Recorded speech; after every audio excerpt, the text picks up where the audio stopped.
Good morning, everyone. Morning, Anthony. Contrary to how I normally like to speak, I'll be talking about something much more serious and dear to me, so it'll be a little bit out of my element, so I apologize if I'm a little bit awkward since I'm not too good at being serious. I like being lighthearted and joking around like my protege David was. Well, as most of you know, some time ago, my mom died. And as the name of my message, it's been a little bit over a year and a half.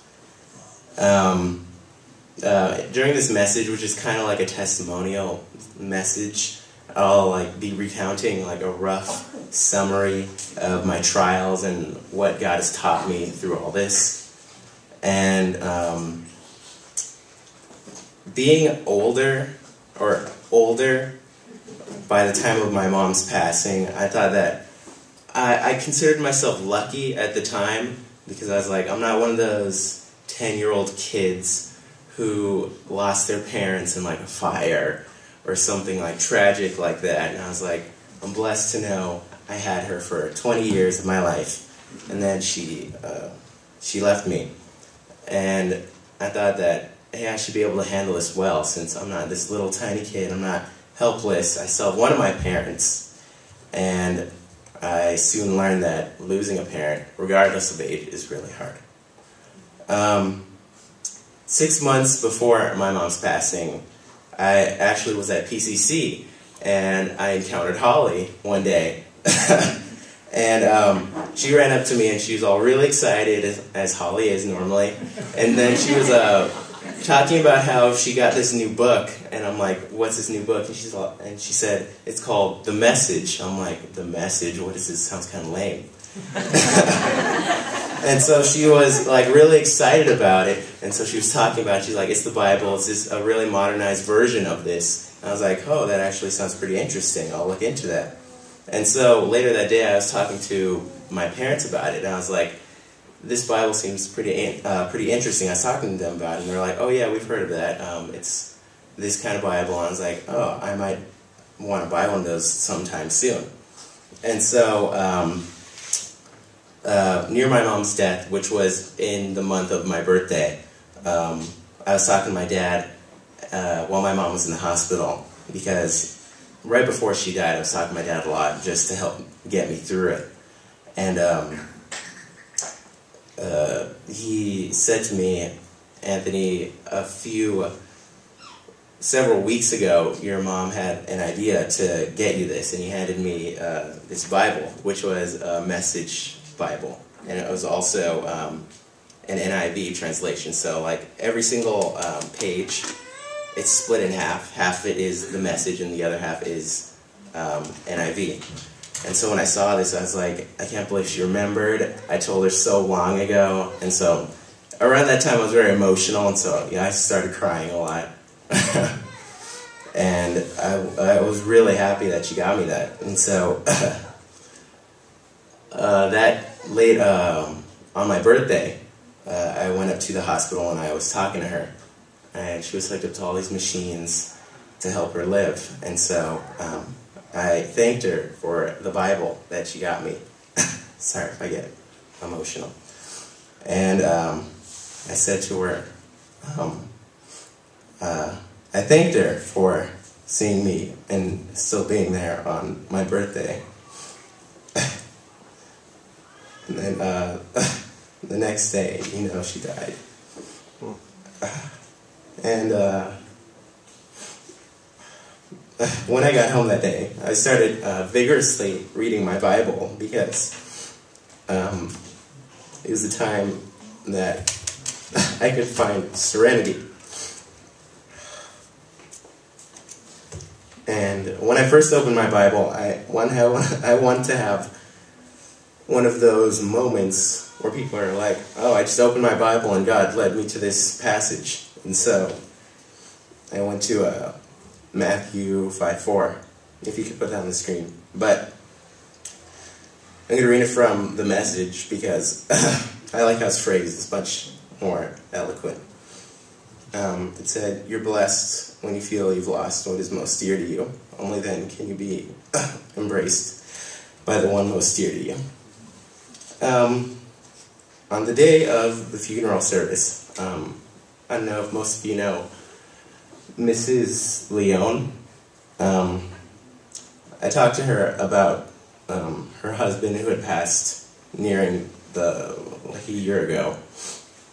And I took comfort knowing she understood how I felt, and she said how mentally, when someone passes, we know that it's happened and that we accept it. And I was talking to her, I was like, yeah, I know my mom's gone.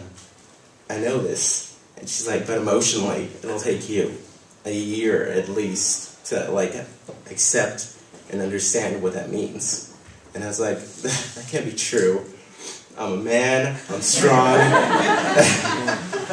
I'm like, this can't be that hard. I'm the lucky one who didn't have their parent die when I was like a little kid. I was like, how can this be true? And so, soon after that, I was having a lot of conflicting emotions because I was really angry with God because I felt like He took her away. But at the same time, I knew it wasn't reasonable to be mad at Him because He's God. He knows everything He's doing. And so I was really conflicted at the time. And so, while that was happening, I remember that the only time I felt really serene was when I read my Bible. And so, for a few weeks, if not a few months, I'd really throw myself into my Bible study, my devotionals. I'd really read into God's Word. And then one day, my dad came up to me, and he wanted to talk. And so he said that he was planning to get remarried. And when I first heard that, I was really taken aback. I was really surprised. I was like, my mom just died. Why would you do this? And so I was really trying to swallow and choke back more tears. But I said, okay. And I walked away. And I was thinking, why would he do this? It's happening so soon. I was really frustrated. And after some time, I remember my dad told me, he gave me a verse. He said, it was in Isaiah, but I can't remember which one it was. But he talked about how one day when he was praying in the morning, God came up to him and he talked to him and he said, start praying for your next wife. I'm sure he's told me to do this. And so, beforehand, he started talking about Helen and how he met her and how he was talking to her all the time. And then I was like, Helen, okay. And so, after some time, I grew to accept the fact that I didn't want my dad to be alone. I wanted him to have someone to be there, to take care of him, to walk with God, with him. And I grew to accept and even like the fact that my dad planned on remarrying. So when the time came to meet Helen, before I met her, I had this hope in my heart. I was like, I hope she's not one of these women who's gonna like run up to me and just be like, I'm gonna be your new mom. And I was like, I really hope she's not one of those women. And so when I went to meet her, I remember I like walked down my stairs very slowly. I was dreading that moment at first. But then I met her, and she was very humble. She was very sweet, very kind. She didn't overstep her boundary in any way. Instead of like running up for a hug and being like, embrace me, love me instantly, she just like stood there and talked. She stuck out her hand. She's like, I'm Helen. I was like, oh, hi, I'm Anthony. And so because she was very kind and understanding, I respected her for it. And I was actually very glad that she was with my dad at that time. And then soon after that, my dad told me that he was going to move to Singapore. And I was like, now you're going to Singapore on top of getting remarried? And he's like, yeah, God, I feel God's leading me there. right now in my life. And I was like, okay. So that was another thing that was really hard to take down at that time. And so I threw myself into my Bible again. I started reading. I got calm, and I prayed about it a lot. And then soon after, I became very okay with it. But then soon after that, it's hard to explain, but I suppose I started going like downward. Like after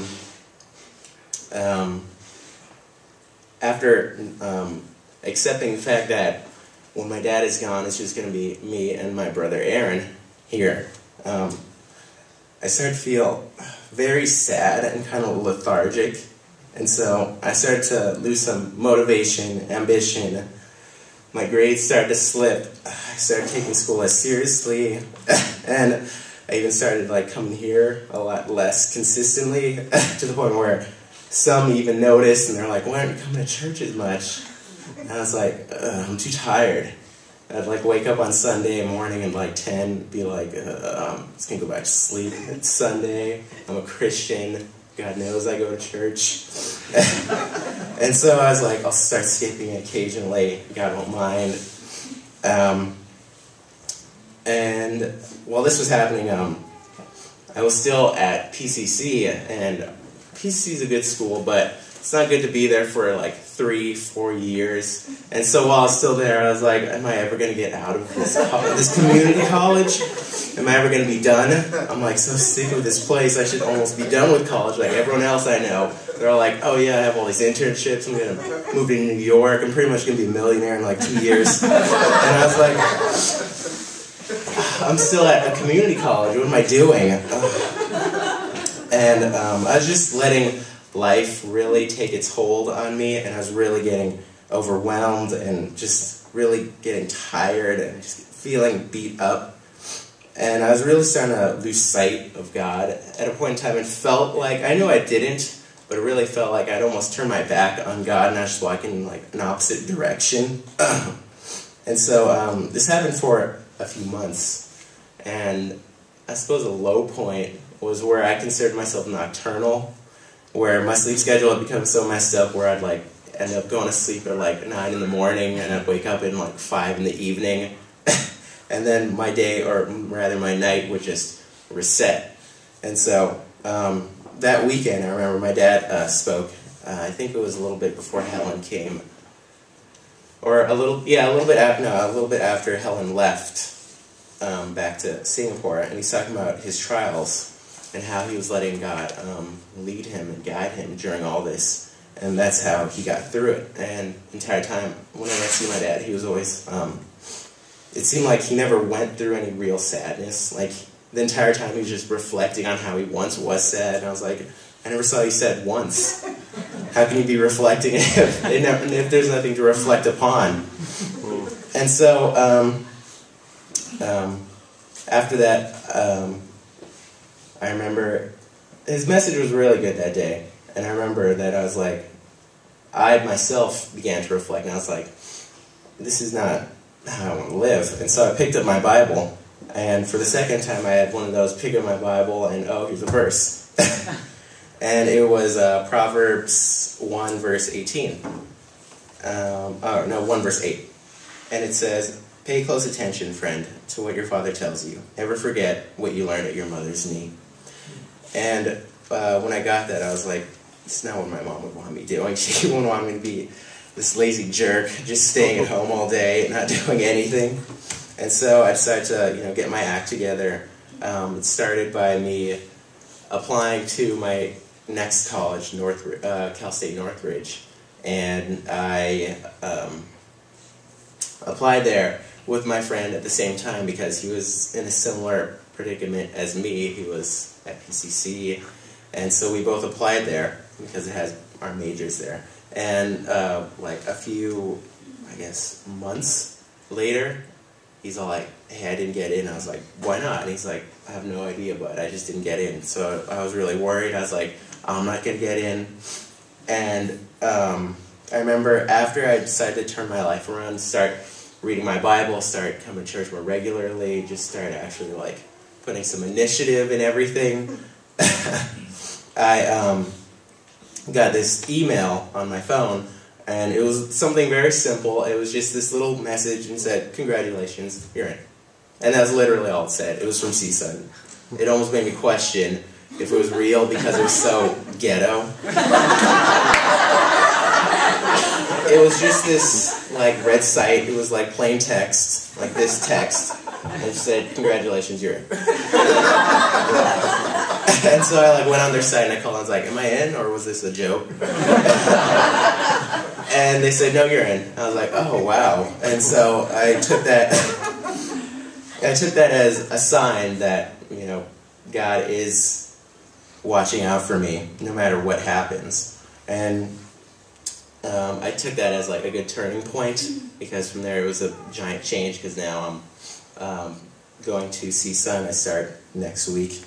And during that time in my life where I was really beating myself up and I was letting life get the best of me, there'd be a lot of times where I would just pick up my Bible and just start reading for like half an hour. I'd study it, and then like that same day I'd just get a blessing happen right in front of me, and I'd be like, "Well, that was blatantly God."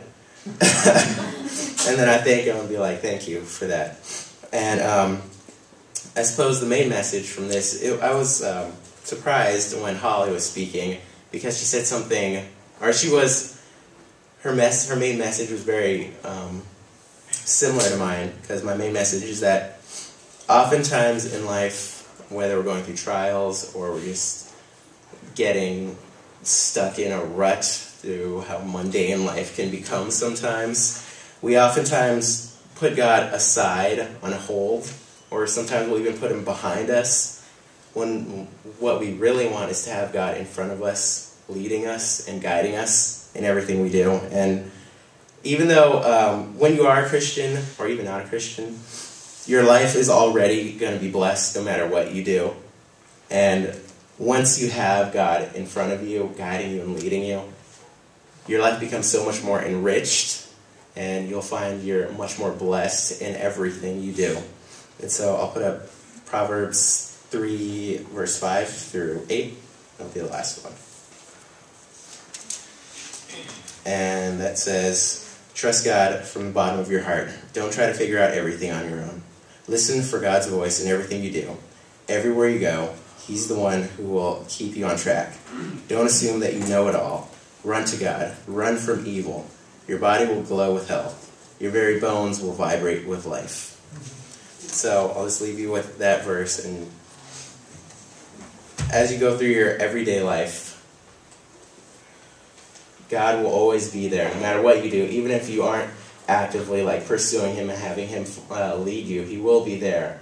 But just know that when you do decide to actually start having Him in front of you, leading you and guiding you, your life will become exponentially more enriched and blessed.